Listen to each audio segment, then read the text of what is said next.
കർപ്പയ്യ കർപ്പയ്യ കർത്തമ്മേ കർത്തമ്മേ. ഏട്ടാ കറുപ്പേട്ടാ. എന്താടി? ആരോ വിളിക്കുന്നുണ്ട്. ആര് വിളിക്കുന്നു? ഒന്ന് എഴുന്നേറ്റ് വന്നേ, നോക്കാം. ഷേ, ഒന്നുറങ്ങാനും സമ്മതിക്കില്ല.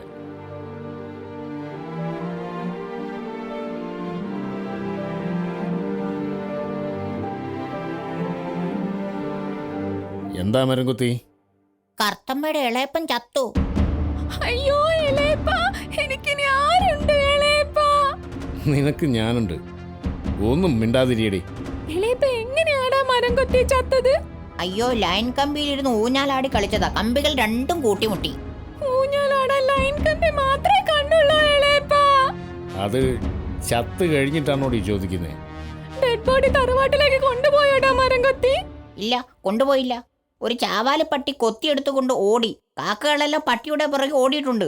ബോഡി വിട്ട് കിട്ടിയാൽ 3 മണിക്ക് ശവമടക്ക്. ഒരു തൂവലെങ്കിലും താടാ ചാവാലി പട്ടി. ഇളയപ്പന്റെ ഓർമ്മയ്ക്ക് വേണ്ടി എനിക്ക് സൂക്ഷിച്ചു വെക്കാനാടാ. പട്ടികൾ തൂവൽ തിന്നാറില്ല. Don't worry. എന്നാ ഞാൻ പോട്ടെ. കൊക്കും തത്തയും പൂച്ചയും ചുണ്ടലിയുമൊക്കെ മരണവാർത്തയും കൊണ്ട് 4 ദിക്കിലേക്കും പാഞ്ഞിട്ടുണ്ട്. ശരി മരംകുത്തി, പൊക്കോ പൊക്കോ, ഞങ്ങൾ വന്നോളാം. ഓ ശരി ശരി.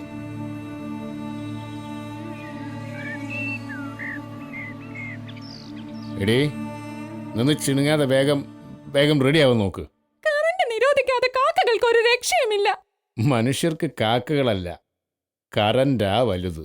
പക്ഷെ എപ്പോഴും കറണ്ട് അടിച്ച് ചാകുന്നത് കാക്കകളാണല്ലോ. മനുഷ്യർ ലൈൻ കമ്പിയിൽ കയറിയിരുന്ന് ഊഞ്ഞാലാടി കളിക്കാറില്ല. ചത്തുപോയ എന്റെ ഇളയപ്പനോട് നിങ്ങൾ കുറച്ച് മാന്യതയെങ്കിലും കാണിക്കേ. പട്ടി കാണിക്കാത്ത മാന്യത ഞാൻ എന്തിനാടി കാണിക്കുന്നത്? എന്തായാലും നമുക്കൊന്ന് പോയി നോക്കാം. എനിക്ക് എന്റെ ഇളയപ്പനെ അവസാനമായി ഒരു നോക്ക് കാണണം. നീ കുളിച്ചു മേക്കപ്പ് ഇട്. നമ്മൾ കല്യാണത്തിനല്ല പോകുന്നത്. നിങ്ങൾ വന്നേ. ഓ ശരി, വാ പോവാം.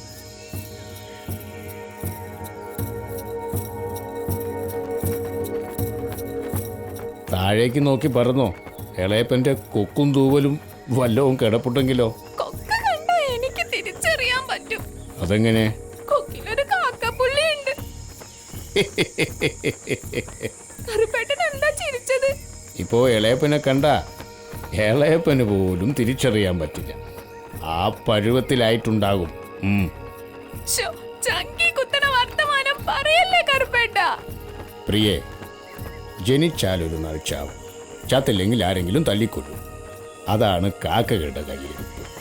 നിങ്ങളും ഒരു കാക്കയാണ്, അത് മറക്കണ്ട.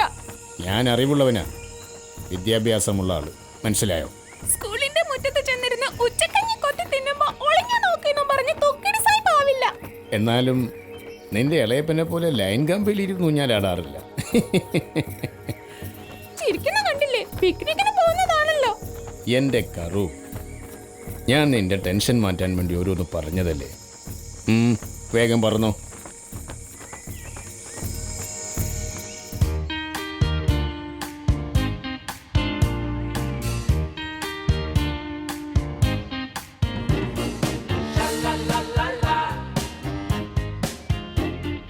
എങ്ങോട്ടാടാ ചുണ്ടാ തിരക്ക് പിടിച്ച്? നമ്മുടെ കർത്തമ്മയുടെ ഇളയപ്പൻ ചത്തുപോയി. ശവമെടുപ്പിന് പോകുക. ശവം എടുത്തു. എപ്പോ? കുറച്ചു നേരമായി. കത്തിച്ചോ അതോ കുഴിച്ചിട്ടോ? രണ്ടും ചെയ്തില്ല. പിന്നെ തിന്നു. ആര്? ഞാൻ. പട്ടികൾ പച്ച ഇറച്ചി തിന്നോ? പച്ച ഇറച്ചിയല്ലടാ, കാക്ക ഫ്രൈ. കരിഞ്ഞുപോയി. കഷ്ടമായി പോയി. അതിന് ഞാനല്ലടാ വേവിച്ചത്, ഷോക്കടിച്ചതാ, കരിഞ്ഞുപോയി. അതല്ല പറഞ്ഞത് ചേട്ടാ, ഈ ഇളയപ്പനെ തിന്നത് കഷ്ടമായി പോയിന്ന്.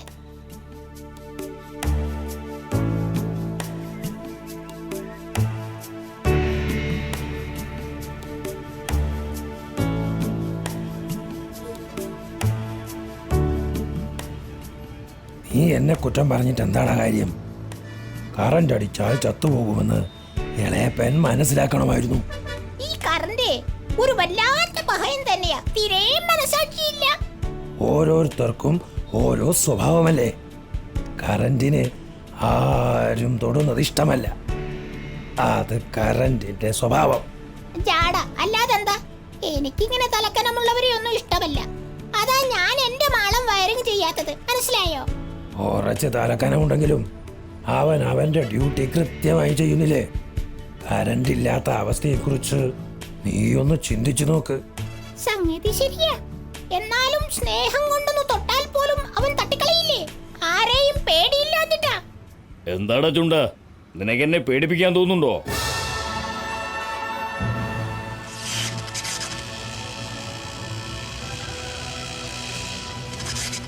എന്റെ പൊന്നു ചങ്ങാതി, ദയവ് ചെയ്ത് നീ ഞങ്ങളെ തൊടരുത്. ജീവിച്ചു കൊതി തീർന്നിട്ടില്ല, അതുകൊണ്ടാ. എന്നെ തൊടുന്നതല്ലാതെ ഞാൻ ആരെയെങ്കിലും ഒന്ന് വരെ തൊട്ടിട്ടുണ്ടോ? കരണ്ട് ചേട്ടായി പറഞ്ഞത് ശരിയാ. ചേട്ടായി ആരുടെയെങ്കിലും മെക്കിട്ട് കയറാൻ പോവാറുണ്ടോ? ഇല്ല നീയ, ഞാൻ ആരെയും അങ്ങോട്ട് ചെന്ന് ഉപദ്രവിക്കാറില്ല. ഇങ്ങോട്ട് വന്നാലേ വിടാറുമില്ല. എന്നാലും കുറച്ച് വിട്ടുവീഴ്ചയൊക്കെ ആവാം. അങ്ങനെയാണെങ്കിലേ അണക്കെട്ടിൽ വെള്ളം കുറയുമ്പോൾ പവർ കട്ടെന്ന് പറഞ്ഞ് ഞാനേ ഒരു അരമണിക്കൂർ റെസ്റ്റ് എടുക്കുന്നതിന് നിങ്ങൾ എന്തിനാ മുറവിളി കൂട്ടുന്നത്? ഞാനില്ലെങ്കിലേ ഇവിടെ വ്യവസായം ഉണ്ടാകുമോടോ? പുരോഗമനം ഉണ്ടാകുമോടോ? കൊതുക് കുത്തിയിട്ട് മനുഷ്യർക്ക് ഉറങ്ങാൻ പറ്റുമോടോ? എന്നിട്ടും മനുഷ്യർ അശ്രദ്ധ കാണിച്ചാൽ കുറ്റം കറന്റിന്. എവിടെ പോയി കണ്ടില്ലേ? ചേട്ടായിയുടെ മനപ്രയാസം ഞങ്ങൾക്ക് മനസ്സിലാവുന്നുണ്ട്. അണക്കെട്ടിൽ നിന്ന് കുതിച്ചു ചാടിയും താപനിലയത്തു നിന്ന് ഉരുകി ഒലിച്ചുമാണ് ഞാൻ ഈ ലോകത്തിന് വേണ്ടി കഷ്ടപ്പെടുന്നത്. അത് കാണാൻ ആർക്കും കണ്ടില്ല. അയ്യോ, കറിയില്ല ചേട്ടായി. അയ്യോ. ഈശ്വരാ, ഒന്ന് ആശ്വസിപ്പിച്ചാലും വടിയാവും. അതെല്ലാം എൻ്റെ വിധിയാണ്. ഞങ്ങൾ എന്താ വേണ്ടത്? ചേട്ടായി തന്നെ പറയൂ. ഞാൻ ശിക്ഷകനല്ല, രക്ഷകനാണ്. അതെല്ലാവരും അറിയണം. വേറെയൊന്നും എനിക്ക് വേണ്ട, പോട്ടെ. കറണ്ട് ചേട്ടായി പറഞ്ഞതിൽ കാര്യമുണ്ട്. എല്ലാവരും ഒന്ന് കരുതിയിരിക്കുന്നത് നല്ലതാ. എന്തായാലും നമുക്ക് ആ ജോബിയോടും ജോളിയോടും വിവരം പറയാം. ഇത് അവര് കൈകാര്യം ചെയ്തോളും. ആ,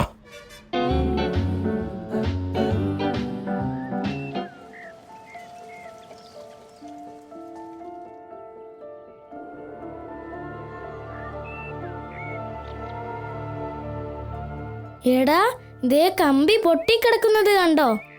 അങ്ങോട്ട് പോകേണ്ട പക്രു, ഷോക്ക് അടിക്കും. നീ ഒന്ന് പോടാ.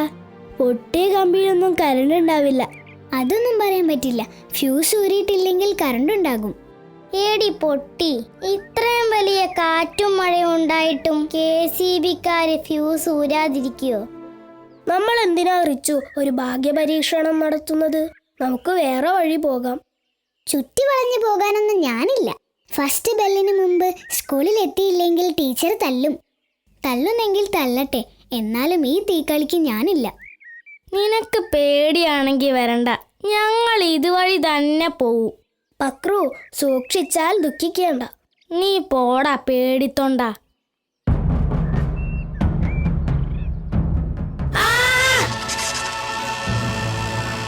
പക്രു, എടാ പക്രു, ഒരു ഉണങ്ങിയ കമ്പെടുക്ക്.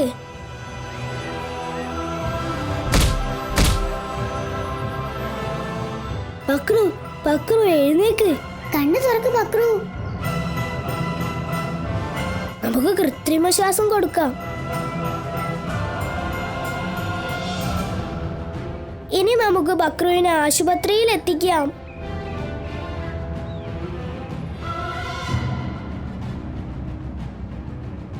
ഹലോ പപ്പ. എന്താ മോനെ വിളിച്ചത്? പപ്പ, നമ്മുടെ ചിത്രശലഭങ്ങളുടെ താഴ്വരയിൽ ഒരു കമ്പി പൊട്ടി കിടക്കുന്നുണ്ട്. പക്രുവിന് ഷോക്കടിച്ചു. എന്നിട്ട് അവനെ ആശുപത്രിയിലേക്ക് കൊണ്ടുപോയിട്ടുണ്ട്. പപ്പ KSEB-യിലേക്ക് ഒന്ന് വിളിച്ചു പറയാമോ? പറയാ മോനെ, പപ്പ ഇപ്പോൾ തന്നെ വിളിച്ചു പറഞ്ഞോളാം. ഇപ്പൊ തന്നെ വിളിച്ചു പറയണം. അതിലൂടെ ധാരാളം സ്കൂൾ കുട്ടികൾ പോകുന്നതാ.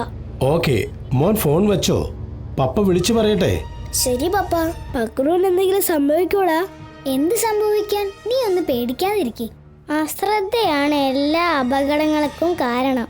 അശ്രദ്ധ മാത്രമല്ല റിച്ചു, മുന്നറിയിപ്പുകൾ അവഗണിക്കുന്നതും അപകടങ്ങൾക്ക് കാരണമാകും. പ്രീതി പറഞ്ഞതാണ് ശരി. ആപത്ത് മുൻകൂട്ടി കാണാൻ കഴിയാത്തതും മുന്നറിയിപ്പുകൾ അവഗണിക്കുന്നതും നമുക്ക് സമ്മാനിക്കുക തീരാ ദുഃഖമായിരിക്കും. ജോബി, ജോളി, എന്താ? ഞങ്ങളെ നിങ്ങളെ തിരക്കി നടക്കുകയായിരുന്നു. എന്താ ചുണ്ടാ വിശേഷിച്ച്? ആ കരണ്ട് ചേട്ടായി കുറെ സങ്കടം പറഞ്ഞു. അങ്ങേരെന്തിനാ സങ്കടം പറയുന്നത്? മൂപ്പര് ഞങ്ങളെയല്ലേ സങ്കടപ്പെടുത്തിയത്? അത് തന്നെയാ പറഞ്ഞത്. വെള്ളത്തിൽ വീണ് ചത്താൽ വെള്ളം കുറ്റക്കാരനാണോ? ചക്ക തലയിൽ വീണ് ചത്താൽ ചക്ക കുറ്റക്കാരനാണോ? തീ പൊള്ളലേറ്റാൽ തീ കുറ്റക്കാരനാണോ? അല്ല. നീ ഇങ്ങനെ ഡയലോഗ് പറയാതെ കാര്യം തുറന്നു പറയടാ. ആ പാവത്തിന് ഇങ്ങനെ കൊലപാതകയാക്കാതെ എന്തെങ്കിലും ചെയ്യണമെന്നാ പുള്ളിക്കാരൻ പറയുന്നത്. പട്ടിക്ക് പേ ഇളകിയാൽ പട്ടിയെ തല്ലിക്കൊല്ലാം. എലിപ്പനി വരാതിരിക്കാൻ എലികളെ പിടിച്ച് പൂച്ചയ്ക്ക് ഇട്ടു കൊടുക്കാം. അതുപോലെയാണോ ഇത്? മനുഷ്യരെ പോലെ സ്വന്തം കാര്യം സിന്ദാബാദ് എന്നും പറഞ്ഞ് നടക്കുന്ന ഒരു ജന്തു ഭൂമിയിൽ വേറെ ഇല്ല. നിങ്ങൾ പിണങ്ങാതെ. പ്രീതി ഒരു ഉപമ പറഞ്ഞതല്ലേ? നിങ്ങൾ 5 പേരുണ്ടായിട്ടും ഉപമിക്കാൻ ഞങ്ങളെ മാത്രമേ കണ്ടുള്ളൂ. അതല്ലേ? നിങ്ങളാവുമ്പോ ചോദിക്കാനും പറയാനും ആരും ഉണ്ടാവൂലല്ലോ, അതുകൊണ്ടാ. ദൈവം ഞങ്ങളെ സൃഷ്ടിച്ചതേ നിനക്കൊന്നും പന്ത് തട്ടി കളിക്കാനല്ല. നീ ഒന്ന് അടങ്ങു ചുണ്ടാ, നമ്മൾ കൂട്ടുകാരല്ലേ? അതുകൊണ്ടാണല്ലോ ഓടി വന്നത്. എന്തായാലും ഈ മഹാവിപത്തിനെതിരെ എന്തു ചെയ്യാൻ പറ്റുമെന്ന് ഞങ്ങളൊന്ന് ആലോചിക്കട്ടെ.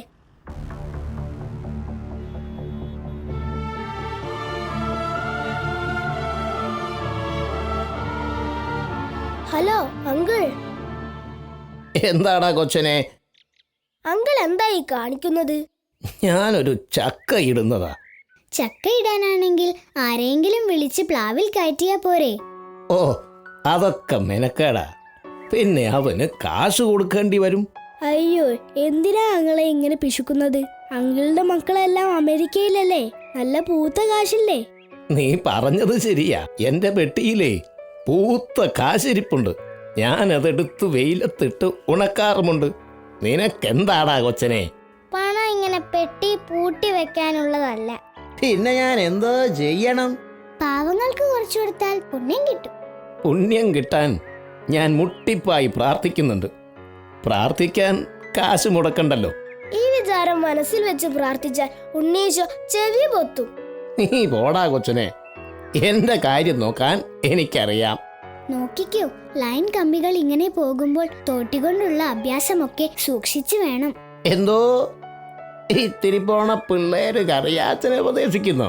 ഞാൻ കരണ്ട് കാണാൻ തുടങ്ങിയിട്ട് കാലം കുറച്ചായടാ കേട്ടാ. പക്ഷേ കരണ്ടിന് കണ്ണില്ലല്ലോ, അതുകൊണ്ട് നമ്മളൊന്ന് സൂക്ഷിക്കുന്നത് നല്ലതാ. നീ പോടാ.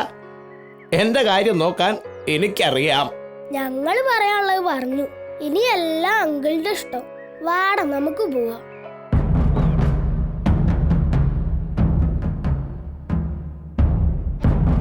ഈ ചക്ക ഇന്ന് ഞാൻ വെട്ടി വെട്ടി കഷണമാക്കും. കുറെ നേരമായി നീ എന്നെ കളിപ്പിക്കാൻ തുടങ്ങിയിട്ട്. ഇങ്ങോട്ട് വാടാ ചക്കേ. അയ്യോ!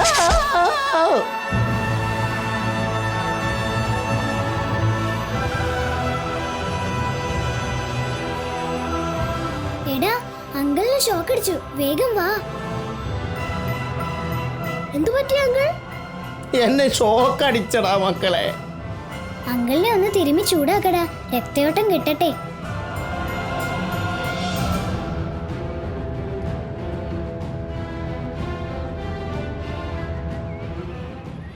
മതിയടാ മക്കളെ.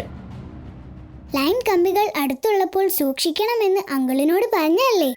മനസ്സിലായടി മോളെ. എന്റെ അങ്കിളെ, ഓരോരുത്തർക്കും ഓരോ ജോലി പറഞ്ഞിട്ടുണ്ട്. അതും മനസ്സിലായടാ മോനെ. എന്നാൽ ഞങ്ങൾ പോട്ടെ. പൊക്കോ പൊക്കോ. പിന്നെ പണം വെറുതെ പെട്ടിയിൽ പൂട്ടി വെച്ചാൽ എന്ത് കാര്യം? ചത്ത് കഴിഞ്ഞാ പെട്ടിയും ചുമന്നുകൊണ്ട് പോകുന്നത് നാട്ടുകാരല്ലേ. എന്റെ പണപ്പെട്ടി അവിടെ തന്നെ ഇരിക്കും, എനിക്ക് ഉപകാരമില്ലാതെ. എന്നാ അങ്കിൾ ഇന്നു മുതൽ സ്വർഗത്തിൽ നിക്ഷേപിച്ചോ. അങ്ങേ ലോകത്ത് ചെല്ലുമ്പോൾ പലിശയടക്കം ഉണ്ണീച്ചു തിരിച്ചു തരും.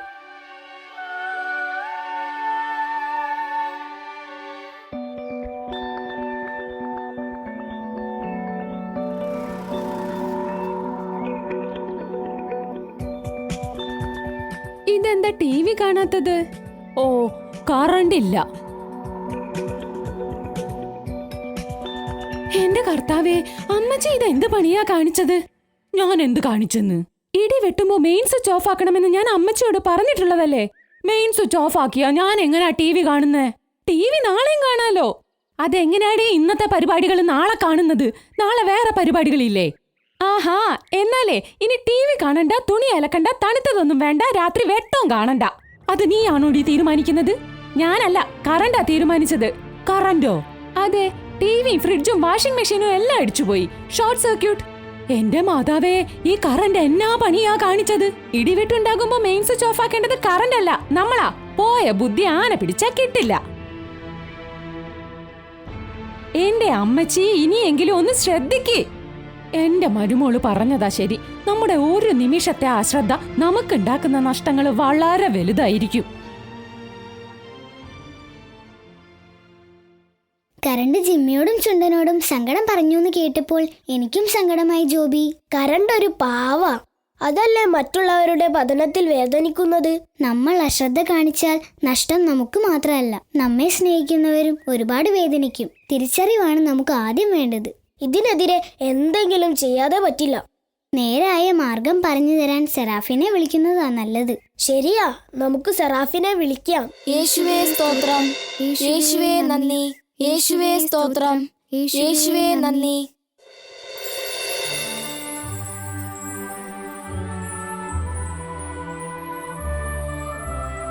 പ്രൈസ് ദി ലോർഡ് കൂട്ടുകാരെ.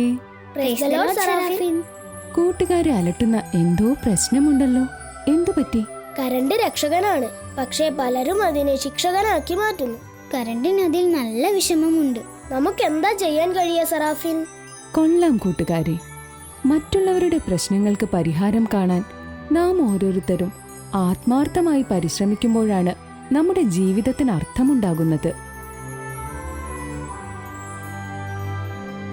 നാം നമുക്കു വേണ്ടി ചിന്തിക്കുമ്പോൾ നാം ഉണ്ണീശോയിൽ നിന്ന് അകലുന്നു.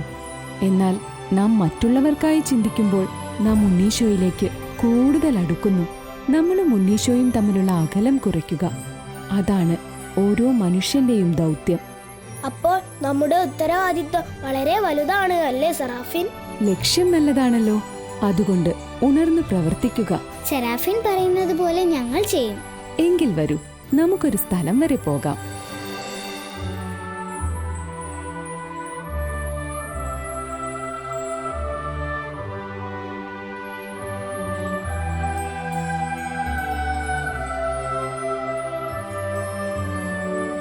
നമ്മൾ എന്തിനാ സെറാഫിൻ ഇവിടെ വന്നത്? കൂട്ടുകാരെ, ആരാധിക്കാൻ ദേവാലയത്തിൽ പോകണം. രോഗം വന്നാൽ ഹോസ്പിറ്റലിൽ പോകണം. അതുപോലെ ഈ വിപത്തിനെ പ്രതിരോധിക്കാൻ നിങ്ങൾ ആ സങ്കേതത്തിലേക്ക് പോവുക.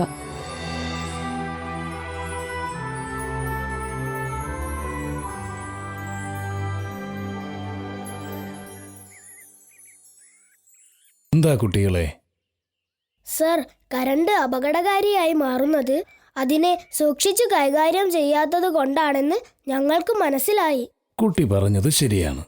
കരണ്ട് മൂലം നമ്മുടെ നാട്ടിലുണ്ടാവുന്ന മിക്ക അപകടങ്ങൾക്കും കാരണം അശ്രദ്ധ തന്നെയാണ്. അതിനെതിരെ ബോധവൽക്കരണം നടത്തണമെന്ന് ഞങ്ങൾക്ക് ആഗ്രഹമുണ്ട് സാർ. Very good. ഈ ചെറിയ പ്രായത്തിൽ തന്നെ സമൂഹത്തോട് പ്രതിബദ്ധതയുണ്ടാവുന്നത് വളരെ നല്ലതാണ്.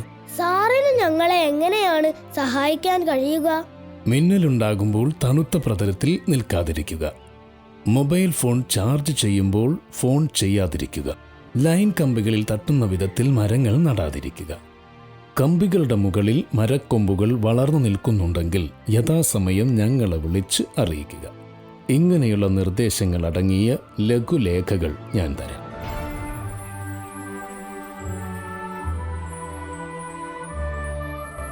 അപ്പോൾ ഞാൻ പറഞ്ഞതെല്ലാം ഓർമ്മയുണ്ടല്ലോ? ഇത് സ്കൂളിലെ എല്ലാ കുട്ടികൾക്കും കൊടുക്കണം.